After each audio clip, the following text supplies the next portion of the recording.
लोकनजर बघा फक्त लोकनजर न्यूज। अकोल्यात एका फसवणूक प्रकरणात पोलीस कोठडीत असलेल्या एका महिला आरोपीला शरीर सुखाची मागणी करणाऱ्या एएसआय राजेश जाधव यांच्यावर गुन्हा दाखल करून त्याला निलंबित करण्यात आले आहे। मिळालेल्या माहितीनुसार अकोल्यातील सिव्हिल लाईन पोलीस ठाण्यात एका पोलीस अधिकाऱ्याने एका प्रकरणात पोलीस कोठडी मिळालेल्या एका महिलेला शरीर सुखाची मागणी केल्याचा आरोप आहे। सायबर पोलिसांनी या महिलेला नोकरी लावून देण्याच्या बहाण्याने 80 लाखाची फसवणूक केल्याप्रकरणी अटक केली होती। न्यायालयात हजर केले असता न्यायालयाने 2 दिवसाची पोलीस कोठडी सुनावली होती। त्यानंतर महिलेला अकोला शहरातील सिव्हिल लाईन पोलीस ठाण्यात बंद करण्यात आलं होतं। या ठिकाणी कार्यरत एका पोलीस अधिकाऱ्याने आपल्याला शरीर सुखाची मागणी केली असल्याचं महिलेने येथील एका महिलेला पोलीस कर्मचाऱ्याला सांगितले आणि ही बाब महिला पोलिसांनी त्यांच्या वरिष्ठांना सांगितल्यानंतर वरिष्ठ पोलीस अधिकारी यांचा पारा चढला आणि पोलीस ठाण्यात येऊन त्यांनी थेट तेथील पोलीस एएसआय जाधव याला झापलं। दरम्यान या घटनेनंतर त्या पोलीस अधिकाऱ्याला निलंबित करण्यात आलं आहे। काल सायबर पोलीस स्टेशन अकोला यांनी 2 आरोपी पालघर या परिसरामधून ताब्यात घेतले। त्यामध्ये सायबरमध्ये त्यांनी एक फ्रॉड केला होता की ज्याच्यामध्ये आपण आमच्यासोबत इन्व्हेस्टमेंट करा आणि जास्तीत जास्त मला याच्यामध्ये नफा मिळेल अशा पद्धतीचा त्यांनी तिला आश्वासन करून त्याच्याकडून काही पैसे घेतले आणि त्या पैशांमध्ये त्यांनी परतफेड न करता ते पैसे त्यांनी लुबाडण्याचा प्रयत्न केला। अशा ते गुन्हा होता। जर सायबर पोलीस स्टेशनने 2 आरोपींना त्यात एक महिला आणि एक पुरुष अटक केली होती। तर त्यांना काल सिव्हिल लाईन पोलीस स्टेशन येथील लॉकअपमध्ये काल संध्याकाळी सायबर पोलीस स्टेशनचे अधिकारी आणि अंमलदार यांनी जमा केलं। त्या ठिकाणी लॉकअपला जमा केल्यानंतर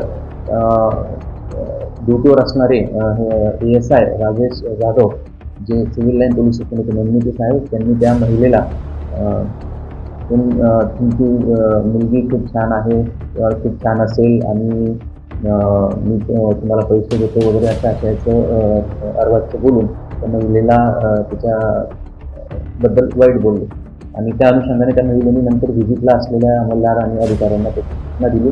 त्याचबरोबर सायबर पोलीस स्टेशनचे इन्चार्ज PI जुमळे हे तिथे पोहोचून त्यांनी मला फोन केला की अशी घटना घडली। त्या ठिकाणी मी स्वतः पोहोचलो, त्या महिलेची चौकशी केली।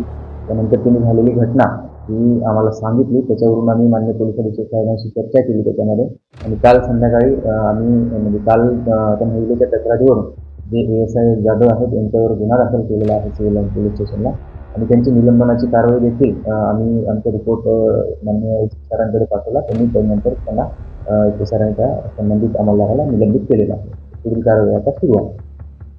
दरम्यान या घटनेनंतर महिला आयोगाच्या माजी सदस्य आशा मिर्गे यांनी गंभीर आरोप केले आहेत।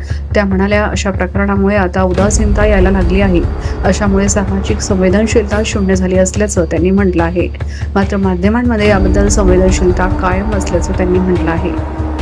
आमच्या अकोला येथील सिव्हिल लाईन पोलीस स्टेशनमध्ये राजेश जाधव नावाचे एक एएसआय होते। कस्टडीत असलेल्या आर्थिक गुन्हा केलेल्या सायबर गुन्हा केलेल्या एका महिलेला त्यांनी प्रथमतः अश्लील बोलला, मोलेस्टेट केलं आणि म्हणाला तू इतकी सुंदर आहे तर तुझी मुलगी किती सुंदर असेल, किती वय आहे तिचं, 27, मग एक दिवस माझ्याकडे पाठव, मी तुला 10,000 रुपये देतो, अशा पद्धतीचं बोलल्यावर त्या महिलेने गुन्हा दाखल केला। त्यांना निलंबितही करण्यात आलं आणि त्यांच्यावर अजामीनपात्र गुन्हाही दाखल करण्यात आला।